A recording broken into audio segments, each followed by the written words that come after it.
Bütün cəmiyyətin, o məhbusların azadlıq qapısının açarı olsun. Sevinsin analar, yol gözləyənlər, sevinç yaşları da göz yaşı olsun. Allah'ım kulunuz, biz de insanız. Kısa ömrümüzün mənası olsun. Sevinsin analar,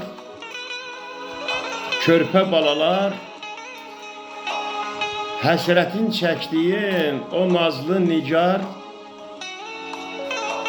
bacılar, qardaşlar, dostlar, tanışlar, mahi el açıb Allah'a duasın olsun. Kapıları açılsın. İnşallah azadlık olsun.